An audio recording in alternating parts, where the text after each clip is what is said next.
Testing captions? Surely. That's okay. Of course. Yep. Testing captions, test number 2, testing captions.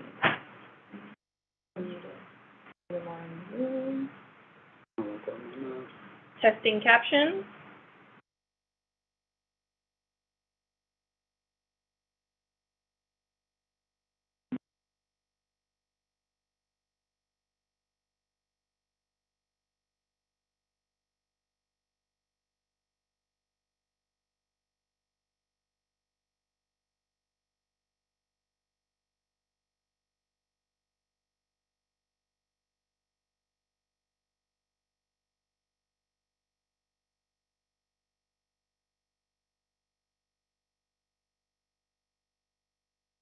Caption test 1, 2, 3. Caption test 1, 2, 3.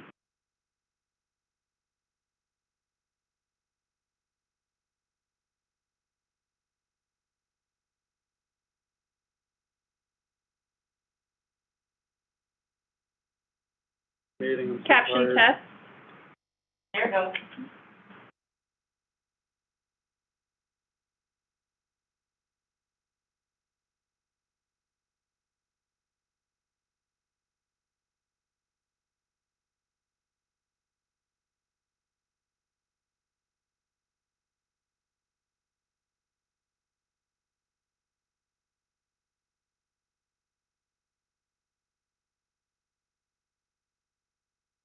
I know.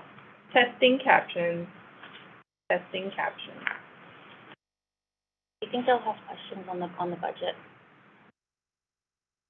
I might do them if they have them. Okay, that would be wonderful.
Testing conference room microphone.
Hello, good morning, Director Farris. Good morning. My apologies for being a few minutes late. Hey, good morning. You're actually early. We're not starting till 10. Oh my God, are you kidding me? Okay, well, But then I feel But great. we appreciate your enthusiasm though. Well, this is how much the Capital Corridor means to me. See, there you go. I know. I know. No, I can't see him when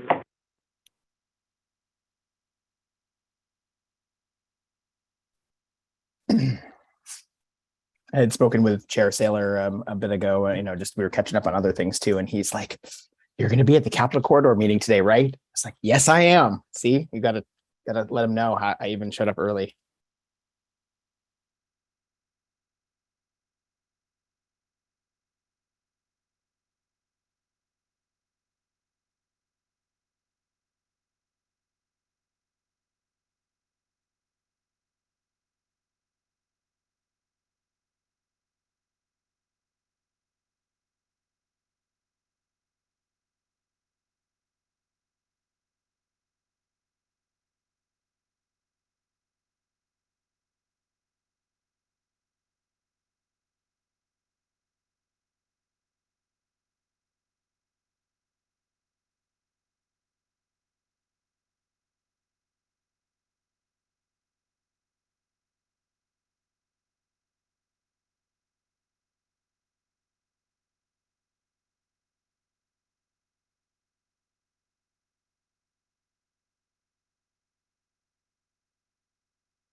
Hey, Leo, can we do a quick sound check with you? Yep, I can hear you fine. I did hear a little bit of an echo. Can you hear me okay? Yeah, we can hear you fine. Do you want to try your video and make sure that works? Yeah, hold on. Let me see if I can. Can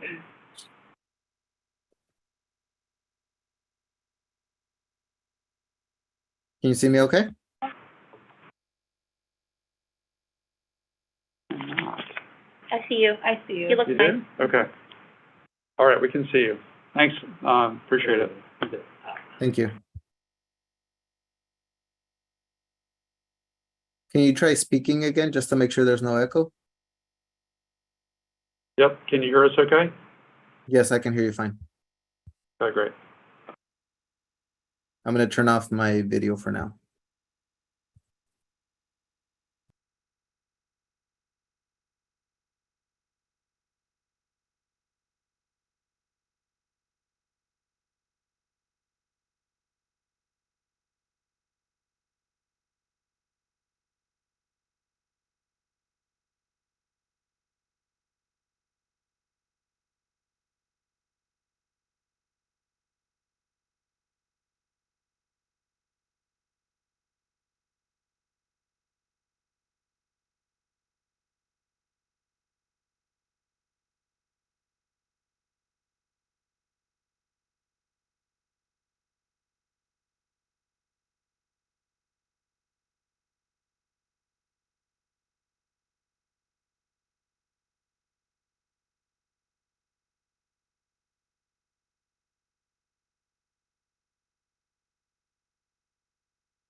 We are now recording on Zoom.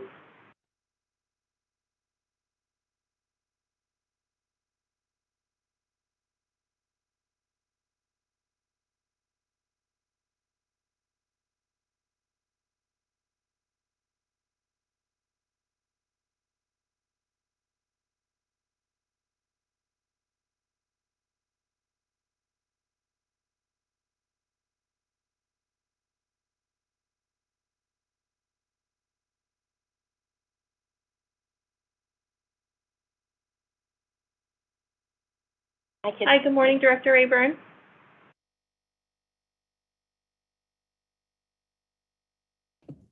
Good morning, April. Am I coming through loud and clear?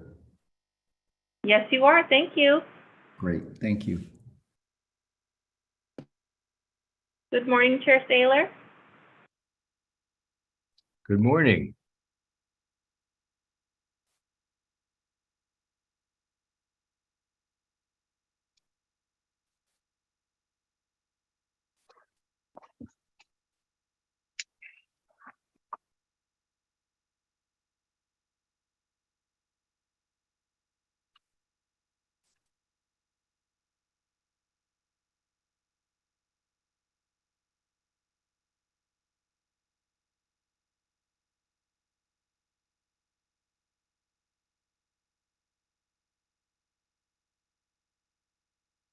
It's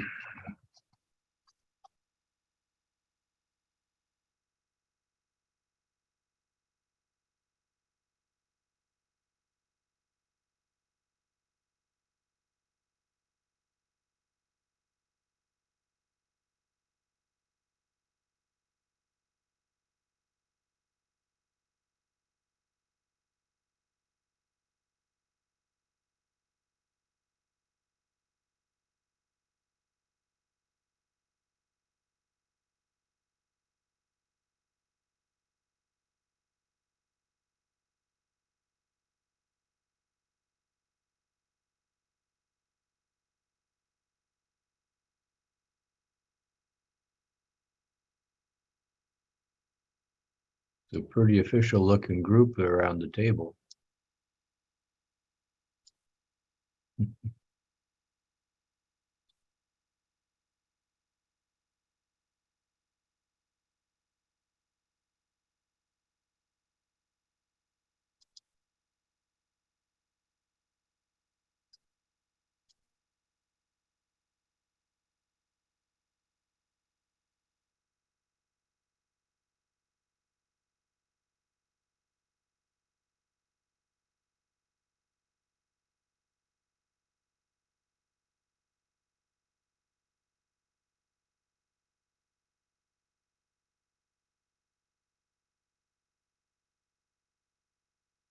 Morning, Director Peralez.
April, how are we doing on our quorum? Chair Saylor, we're 5 members shy of quorum. Okay, good. We're a few We minutes late. expect a big group today though, so I don't think we're gonna have any trouble. Okay. Wonderful.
April, I note that some members are logging in using Teams and others of us are on Zoom. Will there be full integration of both access? Yeah, Director. Sorry about that. Yeah, so we're going to be migrating the directors over who are in the teams. It was a similar situation with the automatic inclusion of that link, but we're going to get everybody moved over. All right. I saw Chris Gann just logged in on Teams. Right. All right. Yeah, we just contacted him to let him know. Thanks. Logged in shortly.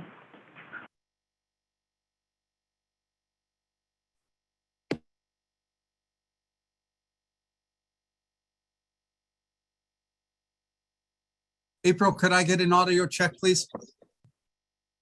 Morning, Bob. Sound is good. Copy that. Thank you, ma'am.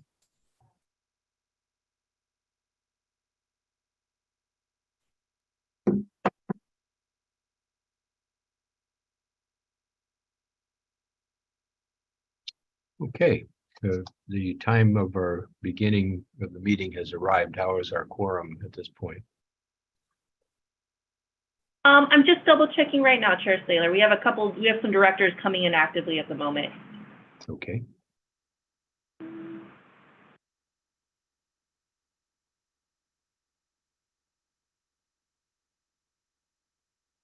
Give us 1 or 2 more minutes and we'll make sure everybody gets moved over to the meeting. Thank you.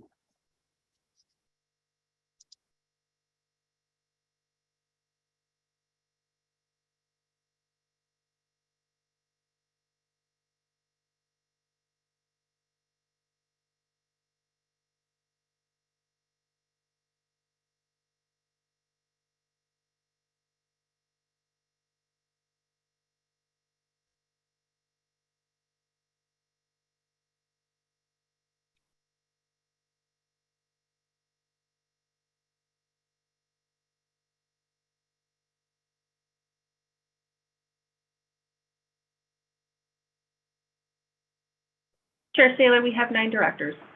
Wonderful. Thank you. Let's go ahead and begin the meeting of September 21st of the Capital Corridor Joint Powers Authority Board of Directors, and we're called to order at this point. April, would you call the roll? Yes. Chair Saylor, Here. Vice Chair Perales, Here. Director Allen, Director Duffy, Director Freerick, I am here. Director Harris, Director Holmes, Director Howdeshelt, Here. Director James, Here. Director Lee, Director McPartland, Here. Director Miller, Here. Director Price, Director Rayburn, Here. Director Saltzman, Here. Director Spearing, Director Howell, Director Kennedy, Director Dowding-Calvillo, Director Partita, Director Rowlett. Thank you. We have a quorum. Wonderful. Thank you very much. Director Rayburn, would you be willing to lead us in the Pledge of Allegiance this morning? Certainly, please rise. I pledge allegiance to the flag of the United States of America and to the republic for which it stands, one nation, under God, indivisible, and with liberty and justice for all. Thank you very much. I have a couple of things to share in the chair's report. Most of the report, as you know, is about how to access our meeting. If you're watching by Zoom, you can raise your hand when we come to time for public comment. We will receive public comment on items not on our agenda at a later point in the meeting, and then we will also open the opportunity for people to address us on action items that we take when we are considering them before we take the action. You can also speak to us through your telephone if you're logged in that way, and that way you would dial *9 to raise your hand when public comment is announced, and when it's your turn to speak, you may need to dial *6 to accept the unmute request. We are continuing to meet in a hybrid manner at this point. I expect that we very likely will be moving to having more of us in person in the future. But I think there's really been some neat opportunities to conduct our business this way for public to participate. When we do go into our board discussions, I would like to ask board members, just let me know when you're ready to speak, and we'll try to make sure everybody has that opportunity. If I don't see your hand, then please just ask to be recognized, and we'll be sure to make sure everyone has an opportunity for equal participation.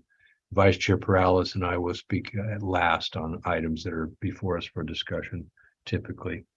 I want to extend our entire board's congratulations to April Quintanilla, who has been appointed by the BART board as the new district secretary, and she also will serve as the Capital Corridor Joint Powers Authority secretary in this capacity.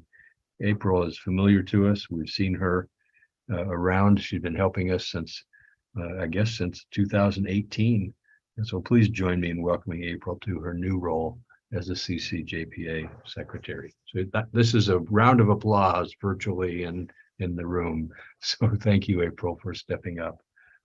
We do have a closed session today, so we'll try to conduct our business efficiently during the open session and move through so we have some time for those two topics that we have in closed session. I know that our whole CCJPA team has worked hard to keep our presentations concise and thorough at the same time. One last item to share with you is that in our next meeting, which will be the last one in 2022, it's November 16. At that meeting, one of our business items will be to elect a new chair and vice chair for the 2-year period that begins in January of 2023. So if any of you are interested in serving in those roles, please come forward and let Mr. Padgett or myself know of your interest so that we can plan for that meeting. And as you all know, the way that we have typically conducted our succession is that it comes from the northern area of our chair comes from the northern area of the service territory, 1 year, and then one 2-year cycle, and then alternates with the southern area. So Vice Chair Perales will not be continuing into next year, and so we'll be looking for a chair from the southern area and a vice chair from the northern area to come from the body, and hope that you'll all give some thought to that. So with that, we're to item 4, the consent calendar. And I'll first ask if Mr. Paget has anything that he would like to remove from the consent calendar. Then I'll ask board members the same question. Mr. Paget, do you have anything that you'd like to change in that consent calendar? No, I have no changes to the consent calendar. Thank you very much. Is there any item that any member of the board would like to remove from the consent calendar? I don't see any hands I'll raised. move approval. Second. All right, and before we take a vote, we will ask for public comment. So we have a motion from Mr. Rayburn and a second from Ms. Salzman. And I think we have a comment on the consent calendar, and this is Mr. Barnbaum. So I would like to time Mr. Barnbaum for 3 minutes, please. Mike, can you speak? Are you there? There you go.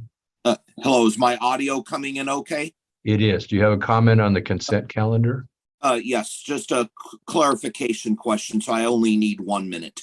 The meeting calendar, which shows potentially meetings in Suisun City and in Oakland, are these going to be like that one meeting earlier this year where they will be in person and virtual, so kind of a hybrid mode, or are you looking more, Chair Saylor and the future chair and vice chair, to just go to what you're doing today and pretty much one conference room and everyone else is virtual as we are today? That's all I needed, just a little clarification on how you want to hold the meetings for next year. Thank you. Thanks, Mike. Rob, do you have a brief response on that? Yeah, so we do intend to have the ability for the public to attend both in person in the boardroom, or if they would like to participate remotely, we do intend to continue that option into next year. When we go back to the regular Brown Act rules, unless there's a change in legislation, once we're outside of this process, we will have to post any remote locations of members so that the public could be in that same location with any of our directors. So it'll be much more like what we had before, but with the ability for remote public comment. Okay, very good. So we have a motion on the floor from Mr. Rayburn and a second from Ms. Salzman. Would you please call the roll on the consent calendar, April? Chair Saylor, Aye. Vice Chair Perales, Yes. Director Dusty, Yes. Director Freebricks, excuse me, Yes. Director Harris, Director Holmes, Director Howdeshelt, Yes. Director James, Yes. Director Lee, Yes. Director McPartlin, Yes. Director Miller, Yes. Director Price, Yes. Director Rayburn, Yay. Director Saltzman, Yes. Director Spearing. Yes. Thank you. Motion carries unanimously. Wonderful, thank you. That brings us to item 5, our action and discussion items. So under item 5, the first item is the CCJPA fiscal year 2022-23 service restoration and budget authorization. Mr. Paget. For this first item, we would like to approve the funding provided by the state of California for the current fiscal year, including the Amtrak operating dollars that begin on October 1st. And as a part of that approval, I'll have my team provide you with an update on some very near-term steps that we have ahead of us that will begin a rebuilding of that service.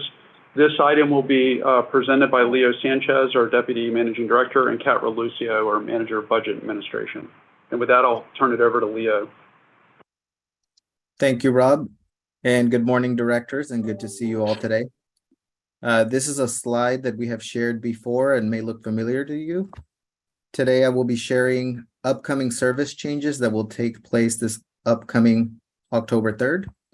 But before I cover that, I do want to acknowledge that we have been running a reduced service of 18 daily trains for the last month since August 15th due to Amtrak conductor shortages.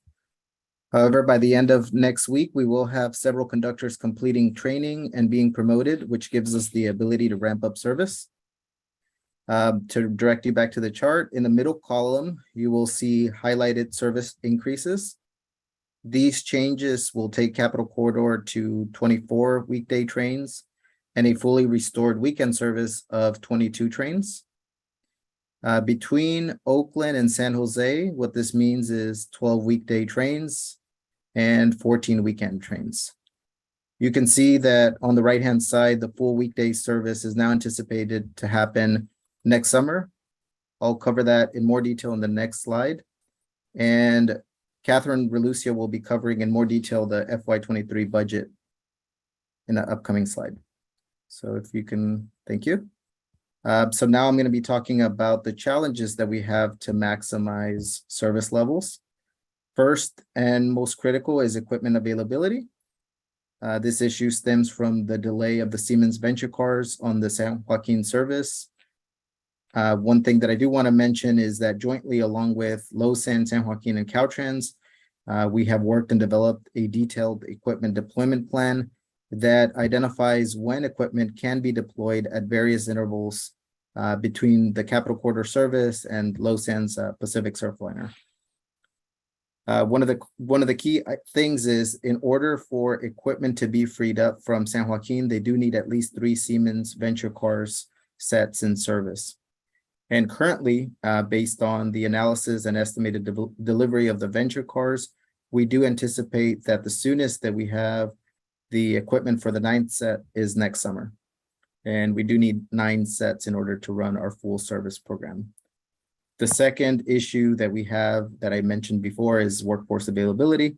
And again, this was the leading issue that resulted in the temporary service decrease that will end on October 3rd. Amtrak has been making progress on operations and mechanical staff hires as of late, but we are aware that this could still be an ongoing challenge as we're still all reeling with a tough labor market and some of the COVID-related challenges. And we're going to be staying close with Amtrak to ensure that we have the adequate staffing for service. And then lastly is the third item, which is funding resources to support operating costs. And we need to ensure that we have the ridership and revenue in order to be able to have the funding to run our full service. This weekend, I will note that we did have a very promising weekend. We actually had, for the first time this Sunday, over 3,000 riders, and that was largely due to a very successful 49ers train that carried over 620 passengers. So that was a really big deal, and we look forward to hopefully having a great 49er season and then bringing some of that ridership along with us. And thank you, members of the board, and I'll pass it back over to you, Rob.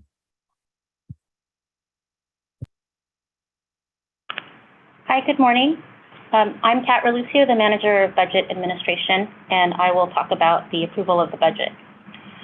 So to support the administrative management of the Capital Corridor service and service restoration that Leo described in prior slides, the California State Transportation Agency has authorized a total of $47.7 million for Amtrak operations, admin, and marketing budgets, which is a total increase of 17% from prior year for these budgets.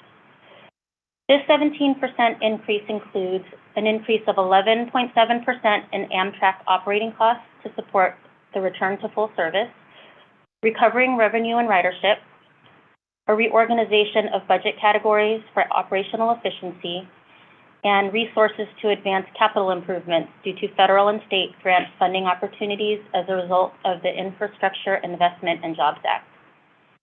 The increase also includes resources for new ticketing and revenue accounting responsibilities under the California Integrated Travel Project, for which we are preparing to run a pilot later this fiscal year. Next slide, please.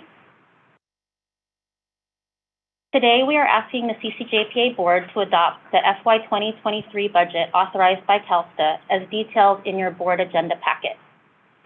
The funding authorized by CalSTA includes, as described with the prior slide, $47.7 million for Amtrak operations, admin, and marketing, $1.5 million in capital corridor supplemental allocations, and that includes $1 million for capitalized maintenance and $500K for minor capital projects. And it also includes $10.9 million in supplemental allocations for the California Intercity Passenger Rail Support, which includes onboard Wi-Fi for the Northern California fleet. It also includes funding for statewide legacy PID support, funding for the Link 21 project, and funding for the California Integrated Travel Project. And as I mentioned, all of these details are in the board packet.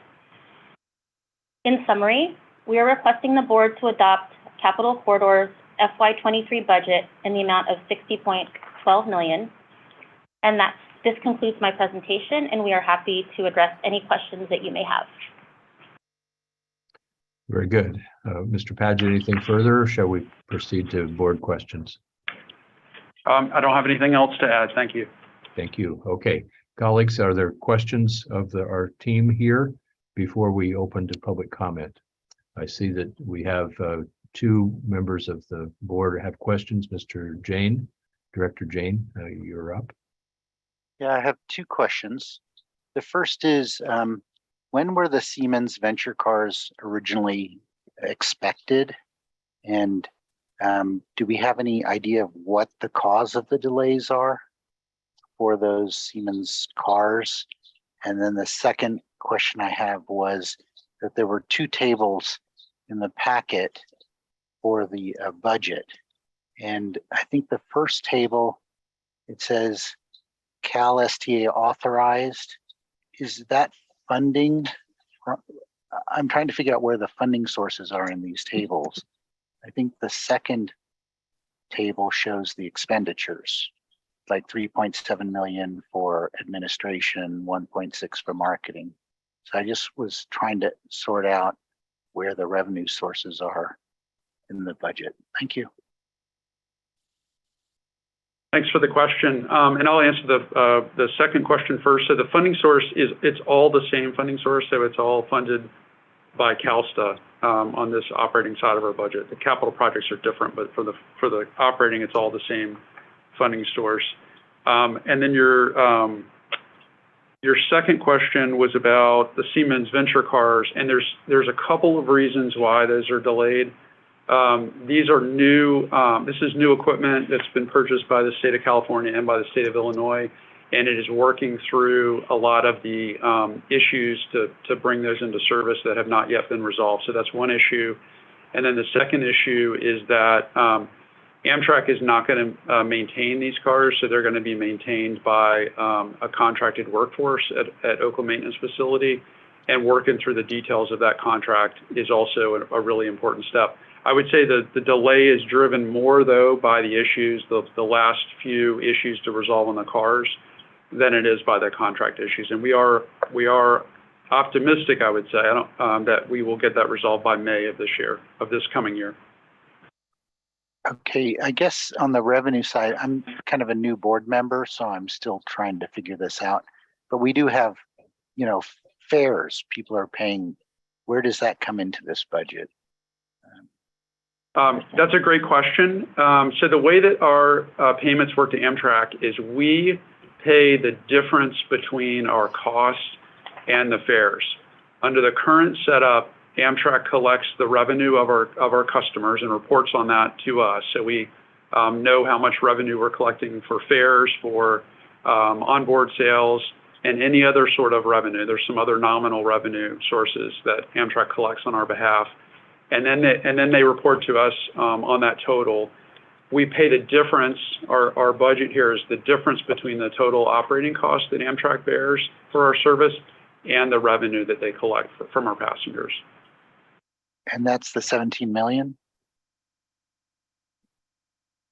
That's give us 1 second here. So that is actually 37, that is the 37.935 million on the table. Okay, great, got it. That's for FY 2023, yeah. Right, and we have a little bit of a different fiscal year. So the Amtrak fiscal year begins October 1st. The state fiscal year, which is what drives the oversight staff, begins on July 1st. So that adds just a little bit of complexity to our budget approval process. Okay, very good. Thank you. That's all I had. Thank you, Mr. Jane. Appreciate your questions. Director Rayburn.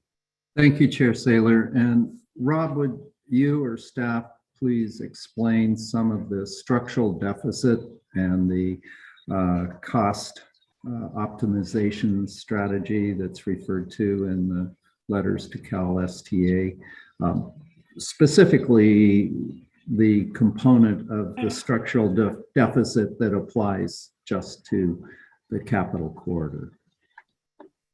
Yeah, so historically we have, and I think you all remember the year before the pandemic, we hit a 60% cost recovery ratio. And what that means is the percentage of our revenue that covers our operating costs was up to 60%. It was a high mark for us. And because of the pandemic, our ridership has been hit hard. And so what we are tracking and what creates some uncertainty in our budget is the pace at which our ridership growth comes back. We're at about 50% now. And we have been able, through some federal aid and support, been able to extend the runway on our dollars. We used the federal dollars first, and we're now using state dollars that we were not required to spend in previous years to be able to cover that deficit. And I will say this is a case where all three of the joint powers authorities in the state are going to need to work together, and we have been working together to manage our overall source of funds. We all use the same source of funds, and we share in those dollars. And so the key is that we equitably in the state return service, that we respond in a way that grows ridership so that we can continue to have long-term financial stability. And then the other comment I'll make is that part of the restructuring of the oversight budget is that we had been leaning on our rapid revenue growth and our cost savings over time to provide some support for things like marketing. And now that we don't have that additional revenue, we've folded that into our annual ask to the state, which explains some of the change on the administrative side. Is that, let me know if that answers the questions that you raised. It sounds as though, and we have 3 years to come up with the resolutions to our deficit, or? Our understanding is that, and again, it depends on the degree to which all three of the services in California recover ridership. The current projections are that we are in reasonably good shape through 2025. That does require, however, that we very carefully manage our return to service and that we run service that generates sufficient demand. And so we're going to be watching that. And obviously we come back to you both monthly with written updates, but also at board meetings and give you an update on where we are on that front. Thank you. Thank you, Director Rayburn. Director Spearing, you have your hand up. Yes, thank you, Mr. Chairman. Rob, on the marketing side, we've taken a different approach. You know, we're coming out of the pandemic, and you know, is the marketing going to emphasize, you know, that trains are safe and, you know, the various things that people are concerned about using public transit? Yeah, and I think we're good. If Priscilla is able to, I know she's on the panelist side, if she's able to jump in, I do want to give her this opportunity because I do know her team is pivoting to respond to a changing market. And then later in the agenda, we're going to go through our annual ridership survey, and we'll talk about some of what we're seeing. With that, I'm going to hand it over to Priscilla to answer that question.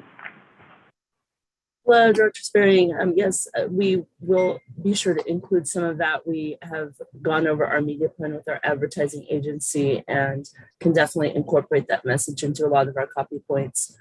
We've also started working with some social media influencers and can re-emphasize that message through those channels as well. So one of the things that we've been really working hard to do is to attract more of the leisure market. As you heard Leo talk about the 49ers ridership, and we're actually rolling out communications for the upcoming Elton John concerts, because we know that those can provide a good boost in ridership during those special event days. And we're also just looking to overall make sure that we really speak to the off-peak and weekend ridership markets, because I think that that is where there's a big potential for growth with people doing hybrid schedules during the week. We're not losing sight of that, of course, but want to make sure that we're aiming on places where we can add more people to the mix. I hope that answers your question. Thank you, Director Spearing. Director Howdeshelt, you have your hand up. Thank you, Chairman. Rob, I don't know if this is Catherine's or Priscilla's, but I know we got a couple of public comments yesterday on the train schedule.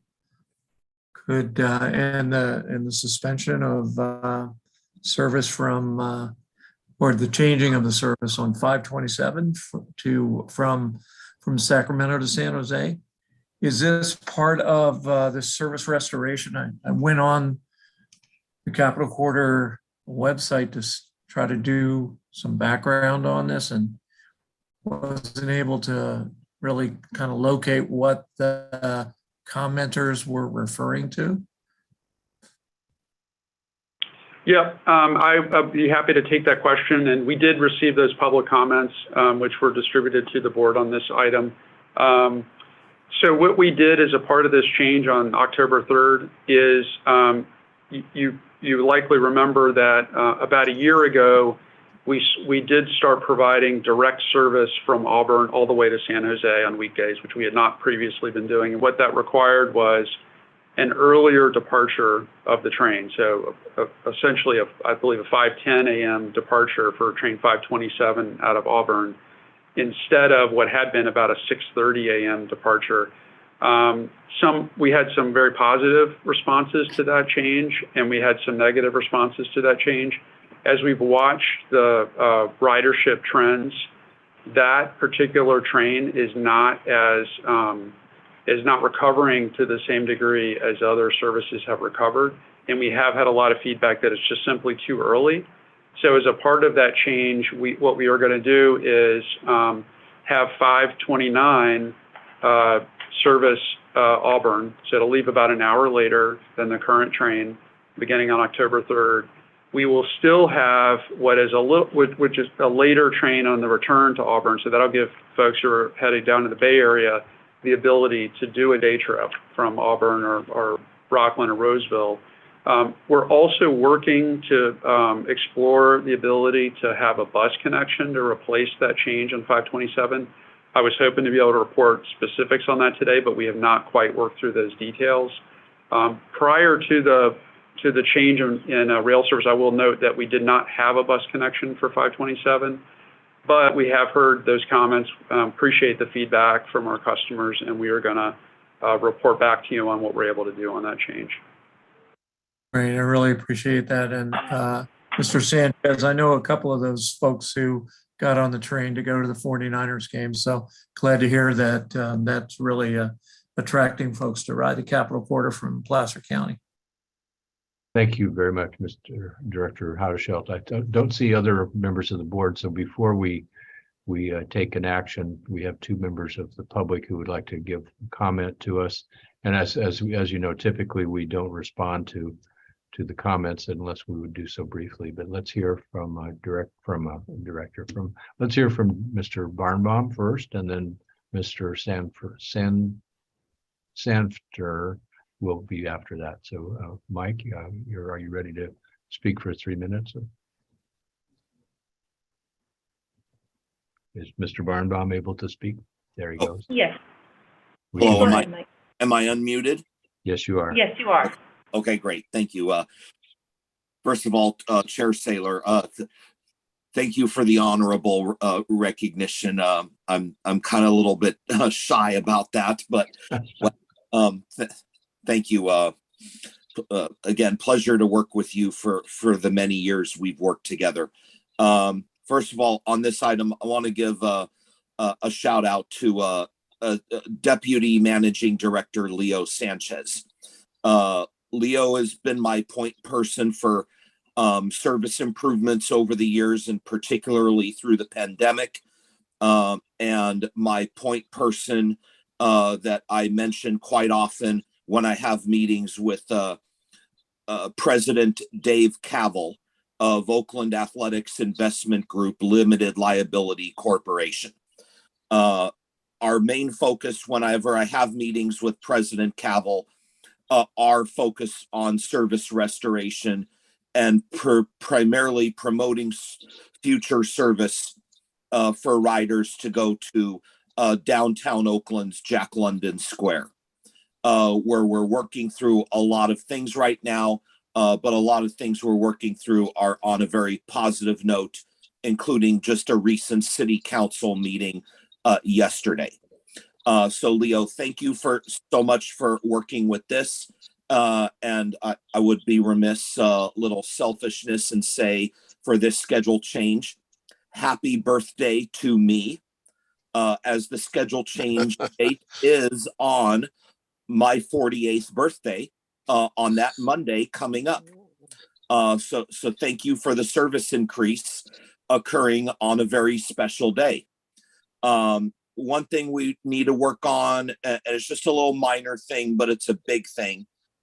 We need to get the schedule change on the template format, much like we have the August 15th schedule already on the website. It's a great reference tool when we're able to download it to tools like iBooks on our iPads and our iPhones. So we're just waiting for that final schedule to be uploaded onto the website so we could download it onto our programs.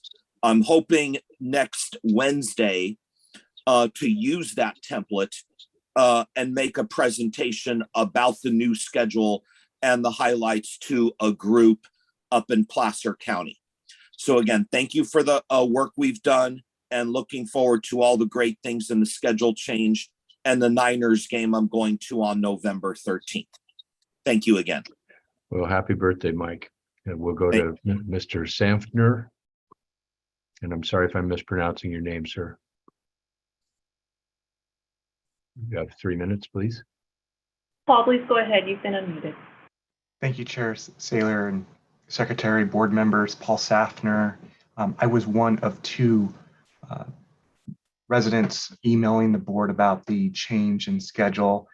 First of all, I just wanted to thank everyone on this board for your hard work and moving forward with Capital Corridor. It definitely keeps cars off the road, and it's a labor of love. So I really appreciate your efforts, and as well as Director Paget.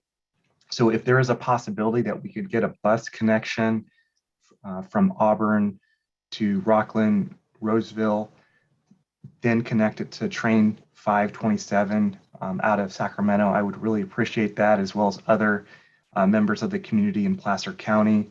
And we'll have hopefully more folks speak up about a request to still maintain service early in the morning for commuters that connect to train 527 starting October 3rd.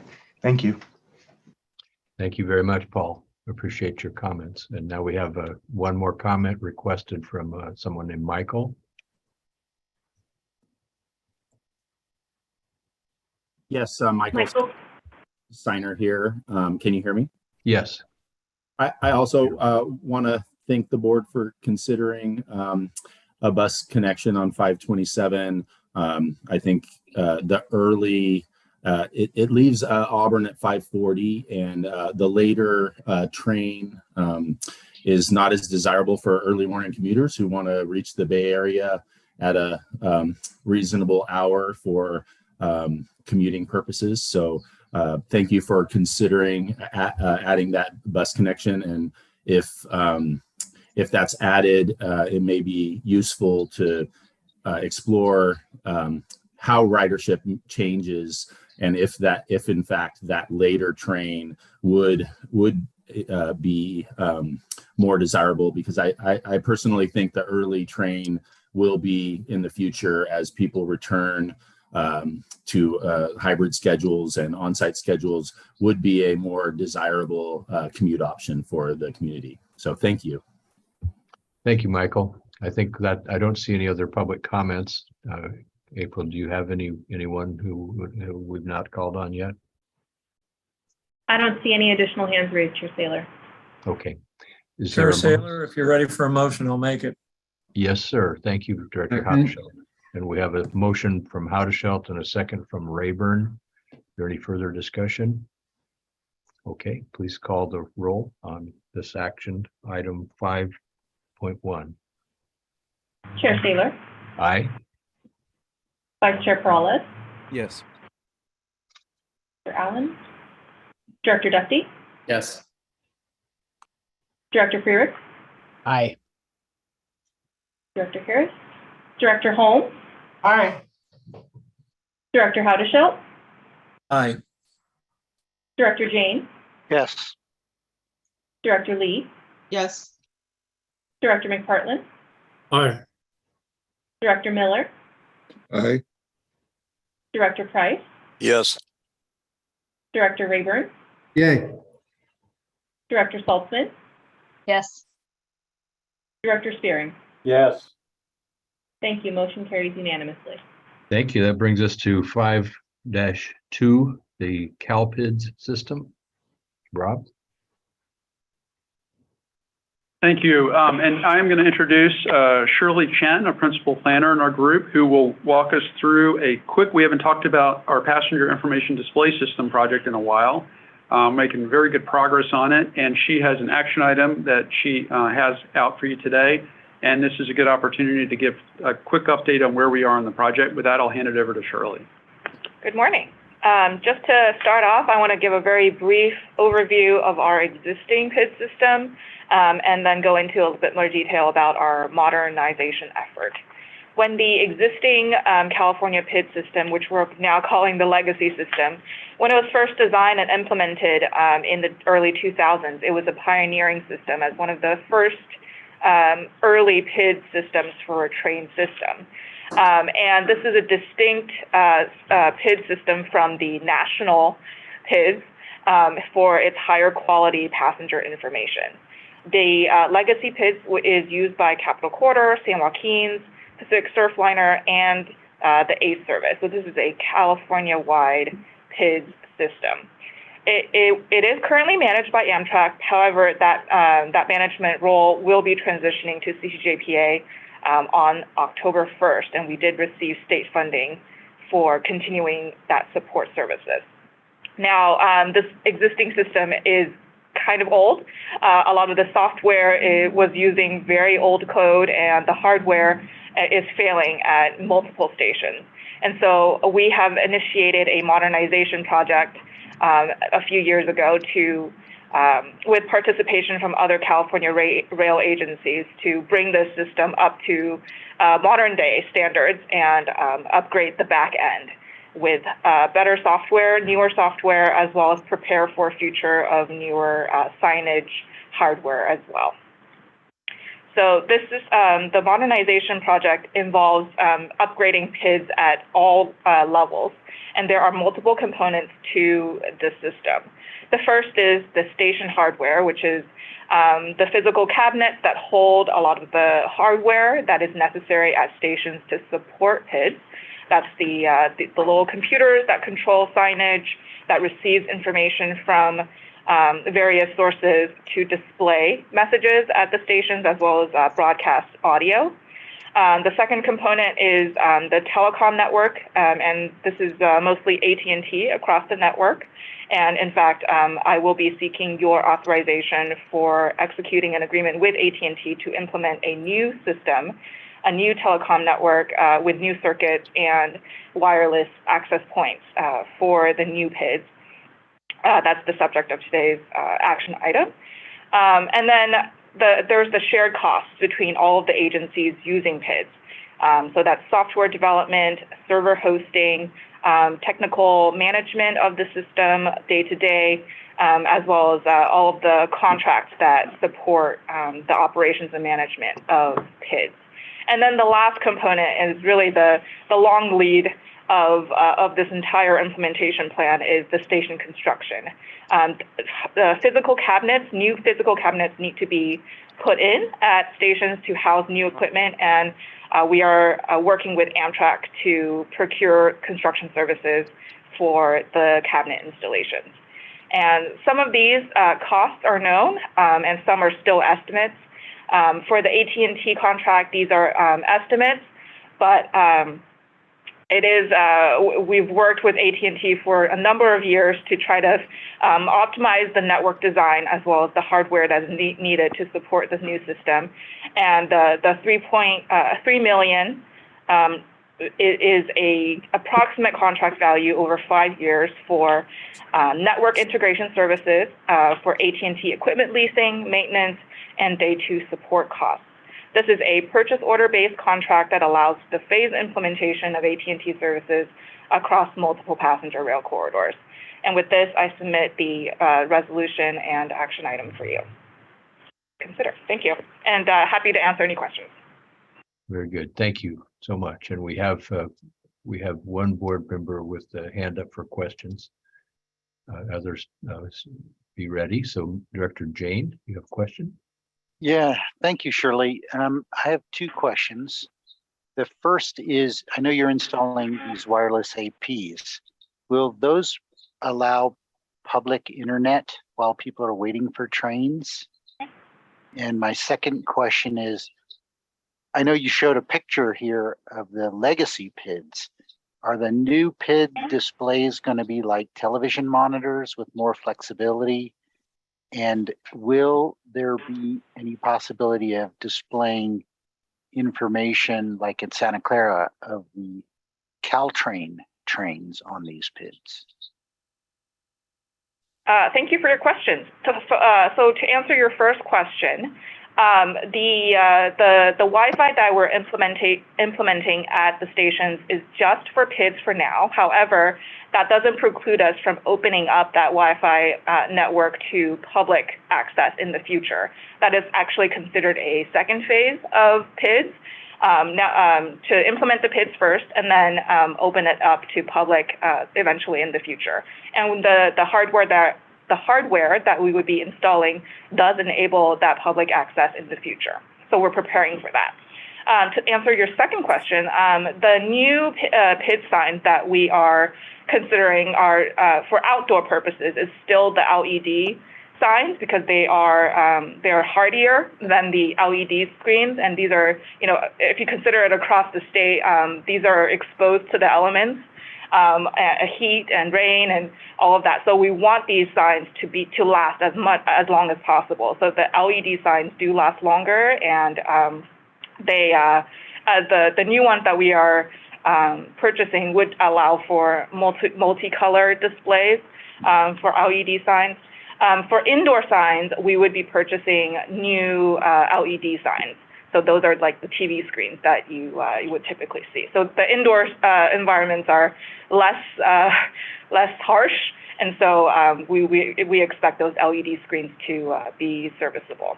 And then the Caltrain integration? Yeah, the Caltrain integration, yeah, that's something that we are planning for, actually. It will involve a little bit more integration in the back end, but we are definitely aware of that confusion sometimes at our shared stations where there's multiple monitors that show different train services and arrival times. So we are planning for that. Very good. Thank you. Thank you, Director Jane. Any other questions from colleagues? Okay, I don't see any. Is there any public comment? I don't see any hands raised. April, do you see anyone who would like to address us on this topic? No, Chair Saylor, I don't see any hands raised. Okay. Jane moves to approve. Very good. Do we have a second? Second. Great. That's from Director Price. So we have a motion from Director Jane and a second from Director Price. Please call the roll. Chair Saylor? Aye. Vice Chair Perales? Yes. Director Allen? Director Dusty? Yes.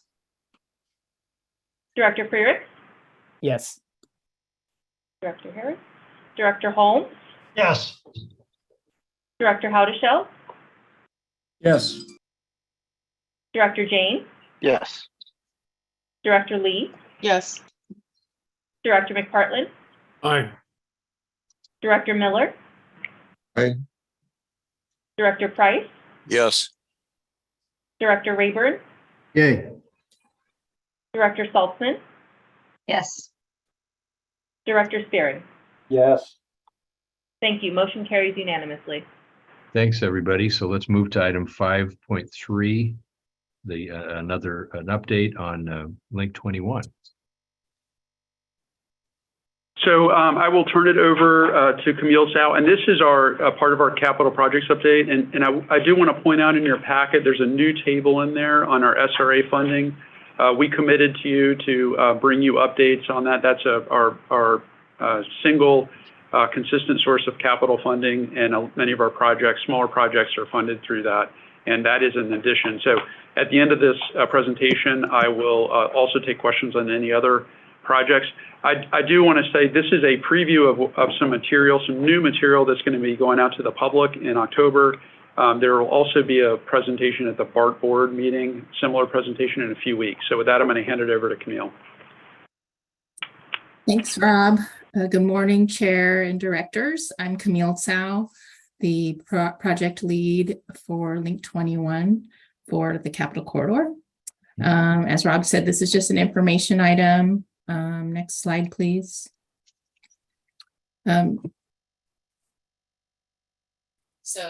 Just quickly, Link 21, as you all know, is a program to build a new rail crossing between Oakland and San Francisco, filling a critical gap in the Northern California passenger rail network. And it is going to not just include regional rail improvements, but also BART improvements as well to help them function more as a single network. Next, please. So this is our timeline. We are currently in phase 1. This board and the BART board approved the completion of phase 0 back in April. We called that stage gate 1. So now we're in phase 1, working towards stage gate 2. And basically the objective of this phase is that we want to identify what project or projects will be taken through the environmental phase, which is phase 2, where there will be additional detailed analysis. But really right now we're focused on defining what is the Link 21 project, what will be included other than just the rail crossing itself. Next. These are the fall events that we're planning in October. We have 3 virtual webinars that are open to anyone. We do have a focus on them. So if people are particularly interested in the mega regional aspects, we encourage them to come on October 18th, attend on October 18th. On the 20th, we have more of a San Francisco focus for folks interested in how the crossing will then tie into the existing network on the San Francisco side. And then similarly on October 26th, an East Bay focus for those interested in how the crossing would tie in to the BART and regional rail networks on the East Bay. The virtual office hours on the 19th, 24th, and 27th, that's just like a Q&A session. Anybody can come in. It's a shorter amount of time because, again, it's just drop in, ask questions. And then we'll also have targeted community outreach at a few high ridership stations and also table some neighborhood events. Next. So just to give an overview of what we're going to be talking about in our webinars, we're going to be explaining to folks that there's a lot of other rail improvements projects that are adopted or planned in the mega region, even before considering Link 21. And so we want to make clear that there is a whole slew of other improvements. The timing of them is different. The funding for them, is different. But nonetheless, we want to make it clear that there is that mega regional context that we will be adding to. Next, please. So we think it's important for people to understand what are the mega regional benefits of having a crossing. In this case, having a regional rail crossing will really help improve travel time between areas such as the peninsula and parts of the East Bay. You could do this by rail today, but it would take multiple transfers and it would take probably longer than most people would be willing to spend on transit, and then you end up driving. But this would offer more direct service. It might still include a transfer, but yet it would be quicker and more seamless. This is one example of a market that could be served immediately. Next, please. This one we should all be familiar with. This is the Capital Corridor route, but having a crossing that Capital Corridor trains could use could get people directly into the city, perhaps transfer to Peninsula service to get down to the peninsula. But this is a trip that most folks, again, would not make on rail today because it would take too long. We think that Link 21 could really help boost the potential for using rail to make trips along this market. Next. Similarly, coming from the northern San Joaquin Valley, folks would likely be transferring in Martinez to do this trip, but nonetheless, it would be one that would be more feasible and viable by rail. And just to clarify, when high-speed rail comes online, that's when the San Joaquin's service terminates in Martinez versus Jack London. That's why I say there'd be a transfer there. And then finally, from the southern part of the mega region, folks coming from there, especially if they're originating in San Jose, they're going to have a lot of options to get to points, to San Francisco. If you've got both the peninsula on the West Bay, our service, or some other an intercity service on the East Bay. And this just improves the connectivity again between mega regional communities coming from the south up through the East Bay and to the city if desired. Now, it does parallel the BART line that is going to be extended into San Jose. However, these are really complementary services. BART acts as a more of an urban metro service that runs more frequently, stops at stations that are closer together. So I like to think of these as complementary. The orange line is more of an intercity, a longer distance service, while BART complements it as a more urban metro service.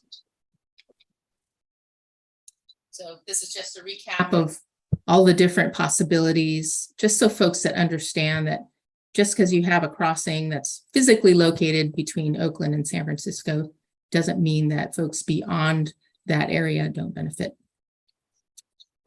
And lastly, we are going to be showing some example concepts to the public that show them proposed alignments, whether the two technologies are together, side by side, or a little bit separate to take advantage of better travel time, newer markets that aren't currently served today, and some potential stations. So we're going to be having conversations with folks about all these different options. And yeah, just to wrap up, again, these are the dates where we're going to have outreach, and we're looking forward to having you guys involved and help us spread the word. So happy to take questions. Thank you. Wonderful, Camille. Thank you very much. It's very exciting work, and I wish it was going to happen before 2039. You're not the only one. So with that, we have Director Saltzman has her hand up for some questions and comments. Go ahead, Rebecca. Yeah, thank you so much for the presentation. I was really excited to read these slides a couple days ago because we haven't had really new content from Link 21 in a while, so it's exciting to see kind of it become a more concrete project. And it was great to see it explained in a map the benefits to the mega region, because we've been talking about it, but I think a lot of people don't wrap their head around that this is so impactful to the whole mega region and not just to the East Bay and San Francisco. And I think these maps really show that. And the slide you showed just before this one with the potential new BART or Capital Corridor, both stations in Jack London Square in San Antonio. I mean, I can't tell you how many times we get asked for those. So it's really, really exciting beyond the Trans-Bay crossing. This project is just really fantastic. So I'm glad we're having another set of meetings and hope we can get a lot of people there so they can understand more about the real impact of this project. Thank you. Thank you, Director Salzman. I don't see any other board members' hands up. We do have one public comment request. This is informational. It's not an action item for us. Are there any comments before I turn to public comment? Okay, we will have public comment, and we have one request, Mr. Barnbaum. There you go. Hello. Yes, actually, I have a couple of questions for the presenter. There was a slide about the connectivity of the mega region to the northern San Joaquin Valley.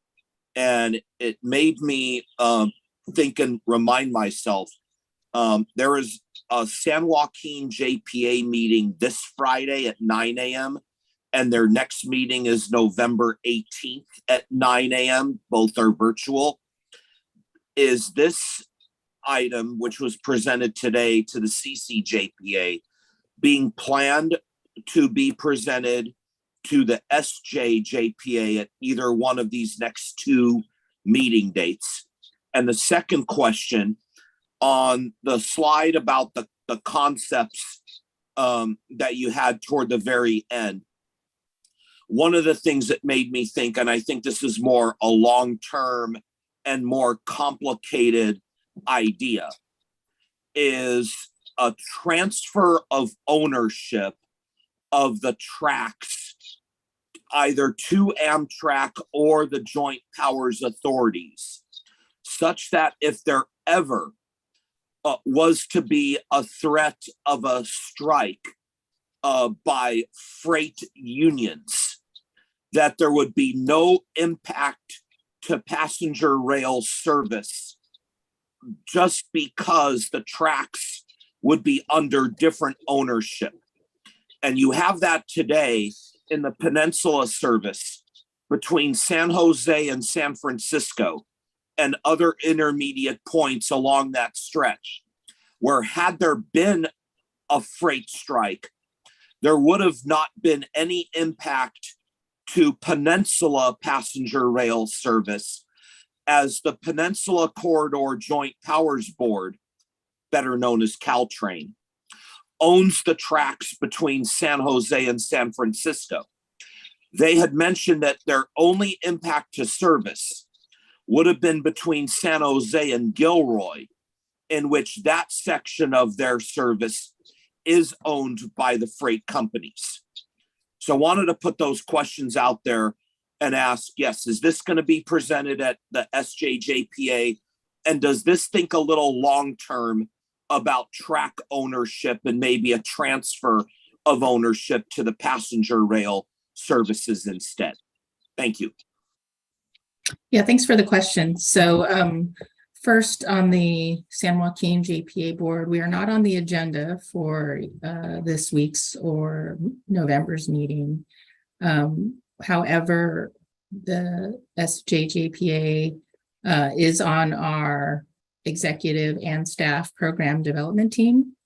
So we work with our stakeholders, if they want a presentation to their boards, we work with them to arrange that. Hey, Camille, yes. we'll respond to Mike offline, but appreciate the response on that. Thank you. Should I answer the second question quickly? We'll get back to him directly. Yep. Okay. All right. Thank you. Thank you, Camille. Thanks, Rob. And Mike, thank you for raising the questions. So let's move. I think I'm not seeing any other board comment. So we'll move to the next item, which is the legislation and funding update. Rob? Thank you. And I know we're a little short on time, so I want, just for the sake of our schedule, I will refer you to the packet, which provides an update on state and federal legislation that's ongoing. I do want to point out, though, I do want to comment on the very close degree to which we had that strike, and just say that is a tentative agreement with the unions that still requires a vote to approve those. So we are going to need to stay in touch. I think we were all, to say we were pleased is an understatement. To say we were pleased that we got to a tentative agreement. So we're going to keep an eye on that, and obviously we'll be in touch, and we're on the outside of that negotiation, but we'll stay in touch with our federal partners on that front. With that, I'll take any questions on the legislative content in your packet. Any questions? Okay, thank you. How about your managing director report?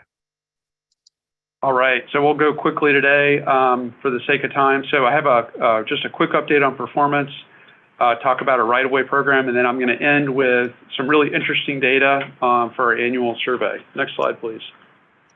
In terms of where we are on performance, obviously it was a very difficult year to forecast, but we are not doing bad. We're a little bit below where we were expecting on plan for ridership and revenue. About 9% below in ridership, 8% below in revenue. Obviously, some really good signs in the recent weeks. Our on-time performance this year has not been what we would like it to be. In recent weeks, the big challenges have included the heat wave, which resulted in a number of slow orders, fires, unfortunately, and then we've continued to be plagued with vehicles on the tracks, and that's a long-term project that I know we all care very much about. Next slide, please. And this just gives you a sense of where we're tracking in terms of ridership. The top line is where we were in FY19, and the bottom line is where we're tracking. We're actually a little bit higher than 44% at this point. Next slide. Right-of-way update. We've been busy this month working with California Operation Lifesaver. That's the education side of our efforts here to improve right-of-way safety. We partner with other agencies in the state. We continue our right-of-way cleanup program, including the item that was in the consent agenda today. This has been a big commitment of Capitol Corridor, and we're actively working on lots of things in that area. We also, I'm happy to report, have our first special agent on the ground with Union Pacific. This is a really innovative approach to try to keep this right-of-way safe, and we'll keep you posted on how that's going, but we're very hopeful that that's going to reduce our incidents in the corridor. You can go to the next slide. At a high level, where we are in FY22 is we've had 11 fatalities, which is fewer than 2021 to date, but obviously far too many. The only number that's acceptable here is 0, so we're going to keep working towards that number. Next slide, please. Just a couple quick pictures here. The first is in Sacramento, if you can go to the next slide. The second in Oakland. Just give you a sense of scale of some of these cleanup efforts. We're getting ready to start a project in Hayward, which is going to be a fencing project, which you approved at a previous meeting for 3/4 of a mile in an area where we have a lot of folks who just cross and create a lot of safety issues. So we're trying to target high incident areas and look forward to working with communities up and down the corridor to partner and make that happen. Next slide. So Onboard Survey, we did this every year. We did skip a year in 2020 due to COVID, but we've kept tabs with it. If you can go to the next slide. We have great response, had over 1,000 respondents. We have it in multiple languages. We do it on weekdays and on weekends. And we have a team that's been doing this for years. They do a great job, and we're confident in the results. Next slide. So top level number here, and we should all be proud of this, 89%, very satisfied. And another important stat that you can see in the corner here is 93% of our customers are likely to recommend Capitol Corridor to others. My understanding in the marketing world is that is a very key stat that people watch. And so we're doing well on that front. Next slide. And then over time, and I want to just say kudos to the team here and to the board for supporting us. We have the highest customer satisfaction rating that we've ever had this past year, despite some of our challenges. And thanks to everybody who helped make that happen. Next slide. This is an important statistic that I know we're all watching, is who are our customers and how they shifted over time. You heard Priscilla talk about our focus on leisure customers, and we are seeing that among our ridership today, an increase in the share that are visiting family or are taking leisure as their trip purpose. We still, though, do have a lot of folks who are commuting. About a third of our passengers are commuting, and another 9% are on business travel. I suspect that business travel will go up as a lot of the conferences and in-person events start coming back. Next slide. In terms of how long our riders have been out there, we have consistently seen that a pretty high share of our customers are traveling less than a year. And this is important in how we communicate. We have to make sure we keep our lists up to date. Priscilla and team have done a phenomenal job of figuring out how to connect with our customers. And I know she's pushing social media as a way to connect to those that maybe aren't on our list, but people that we really need to connect to. Next slide. Another really interesting piece of data here is that if you look on the right side, you can see that the share of customers traveling 1 day a week or less is pretty stable compared to pre-COVID. The base year here is 2019. But if you look on the left-hand side, 5 days a week or more, that percentage has dropped from 20% to 14%. So that's very much what I think we're all seeing in our workplaces is a lot of places have gone to 2-3 days a week, maybe 4 days a week in person. And that's showing up in our ridership as well. Next slide. Just to reinforce here, people get to our stations by all modes. We've committed to that in our station policy, and we're going to keep promoting that. We want people to be able to get here however they get here, including scooters or whatever means they take to get to our stations. And this slide is important as we look ahead to our new ticketing system, CalITP. Interestingly, 70% of our riders use a credit card or debit card to pay for their service. Another 16%, this is a surprise to me, 16% are using Apple Pay or Google Pay, which is a pretty new feature. And then we'll deal with, the others are equally important, and we have lots of great solutions ahead of us, but there's a good base here that's going to be very easy to transition to a new ticketing system. Next slide. And I'll end with some interesting stats here that you can all take with you on our ridership, average age 41, average income 107,000, and top locations of our customers are Sacramento and Alameda County, but every county is important, and we want customers from all over, including those who are outside of California. With that, I will pause and be happy to take questions on anything in the Managing Director's report. Now, if Chair is okay with it, I'll also take any questions from item 6 as well. Okay, very good. Thank you. That allows us to hear from folks. Director Jane, you've got your hand up. And I don't see any other hands from board members. See another one. So Director Jane, go ahead. Yes, thank you, Rob. I'm looking at the performance slide, and I'm wondering how you measure the on-time performance. Being a new director, I don't quite, is it, if a train is there a threshold, if it's more than 10 minutes late, that is counted, or is it the total number of minutes that, of delay over the month? How do we identify these numbers?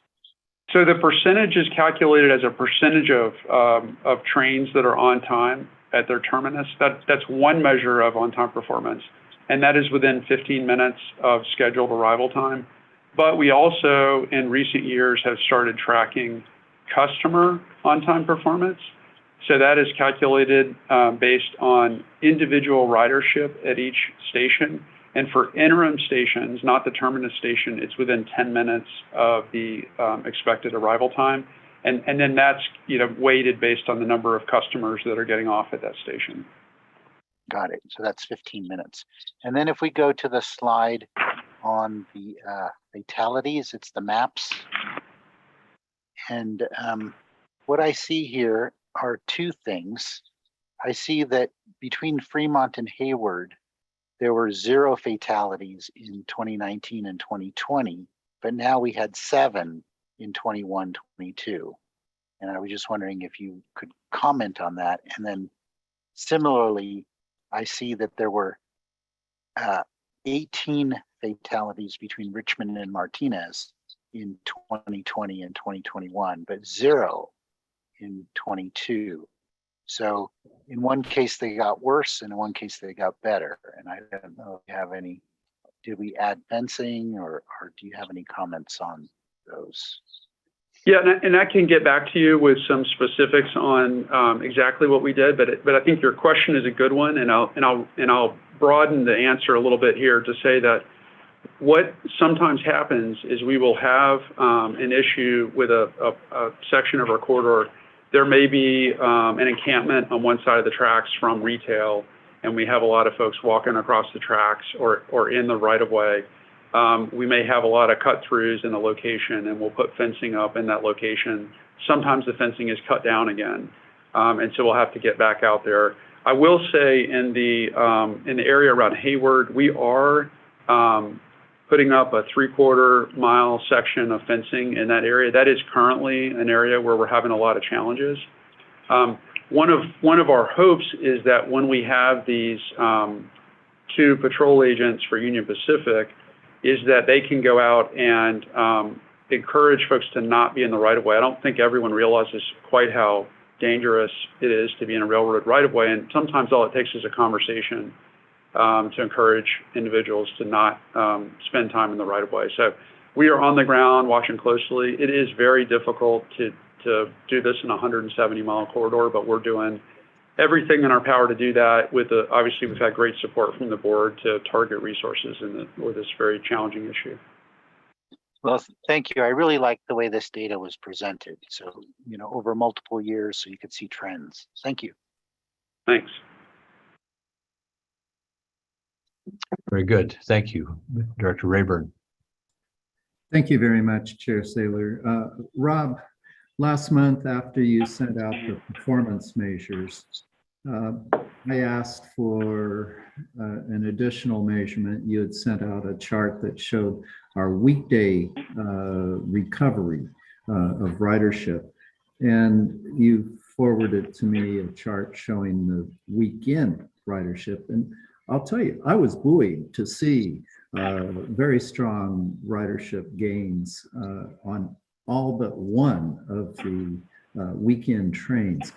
My question for you is, does this suggest, in your mind, a path for reconfiguring our service in the future? Thanks for the question. Great question. And, in short, I would say yes.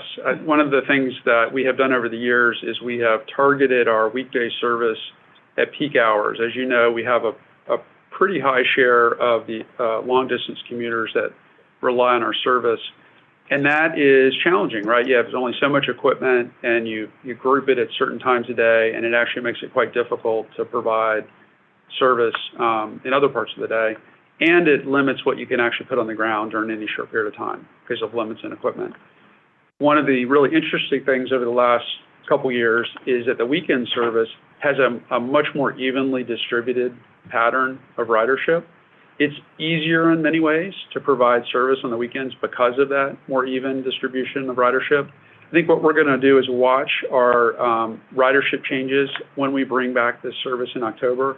We're closing some big gaps in service, like from Sacramento in the afternoon, for example. We're going to close that and see how things trend over time. I do think we're as close to normal as we're going to get this year, and I think we're going to have to watch closely, and we may want to make some changes to our service based on the travel patterns going forward. And could there be an opportunity to augment the Oakland to San Jose service on the weekends only? So we are restricted to 7 round trips, 7 days a week. but that's a fair question. I think the Union Pacific access is a complicated topic, but certainly we'll take the suggestion and give it some good thought. Thank you. Thank you, Director Rayburn. Are there any other comments or questions? I don't see any. Do we have any public comment requested? I don't see any public comment. April, am I missing anybody? Chair Saylor, I don't see any hands raised at this time. All right, so that takes us through items 4, 5, and 6, I believe. And we're now to item Roman numeral 6, Board Director reports. Are there any of you have something you'd like to share for the good of the cause? I don't see any hands, and I see Jim has got his hat on and shaking his head. So I guess we're ready to move on to the next item, and that's public comment. Item Roman numeral 7. Do we have any requests for general public comment? I see one from Mr. Barnbaum. Mike, please proceed when you can. And look forward to hearing from you for about 3 minutes at maximum. Yes. Is my audio okay? Can you hear me? We can, yes. Okay, great. Chair Saylor, yes, I don't mean to steal your thunder, but I want to make a public comment on some news on connecting transit services and some breaking news that just occurred on Monday. And this is where I said it. I didn't mean to steal your thunder, but had this on my mind. Thanks to phase 1 of YOLO Go service changes to intercity routes 42A and 42B, there is now more frequent service near the Sacramento Valley Station to the Sacramento International Airport. And this is going to be critical because the November board meeting is going to be occurring right as we get into the holiday season.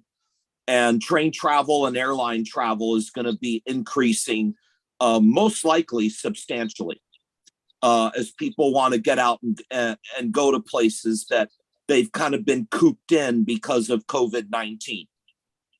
So on Monday, the 19th of this month, AM peak frequency increased on Route 42 A and B to 30-minute frequencies, and most of throughout the rest of the day to service frequencies no worse than once every 45 minutes. There was a major route realignment of these routes in both the cities of Sacramento and Davis. And for folks that are connecting from Capitol Corridor to get to Sacramento International Airport, the common stop that I would like to advertise in today's meeting to ride either YOLO Bus 42B or Sacramento Regional Transit District's Airport Express Route 142 is on the corner of L Street at 5th Street, directly south of the Sacramento Valley Station and at the edge of the shopping and entertainment center known as DOCO, Downtown Commons, in downtown Sacramento. L Street at 5th Street provides the riders with either a connection to Route 42B or Route 142, at least up to close to 3 times per hour on a 15-minute ride to Sacramento International Airport. And I know that with YOLO Bus, this is not even finished. Another phase of improvements is planned, but will be dependent upon having more drivers available for the next phase. Thank you. Thank you. Thank you, Mike. I appreciate your comments. Now I don't see any other public comment requests. So that means we'll be recessing into closed session in just a second. And Rob, can you tell us any of the logistics? Do we have a new Zoom ID number, or do we simply stay here? Yeah. How do we get to closed session? Yes, everyone should have received a separate invite from Gina Zellen that has a link in Zoom. And we'll switch over to that. If anyone has any trouble with that, please text me, and we will make sure that we forward that Zoom invite to you again. And I don't believe we're going to have anything to report out of closed session. Do you? Yeah, we don't, Don, but you just need to come back and report that there's nothing to report out on. So we'll keep this will stay live on YouTube and for those who want to stay in the line, but there will not be a real report out from closed session. All right, very good. Mr. Jane, do you have a question? Yeah, so we'll be actually leaving this Zoom. Yes. Entering the closed session and then re-enter this Zoom. But I don't know that we all have to come back for that. I think it can just be perhaps myself and Mr. Paget can come back on with our attorney and report out. That's right. Yeah, you can. We just need the chair to come back and report out at the end. The rest of you can sign off. Thank you. Okay. See you on the other side, everybody. All right, thank you.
Hello?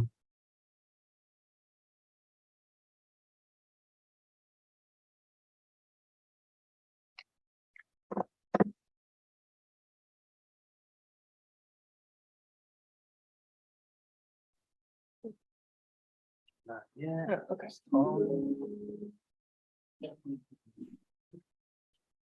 Welcome to Zoom. You are in the meeting now. Okay. So this, here we have concluded the closed session discussion.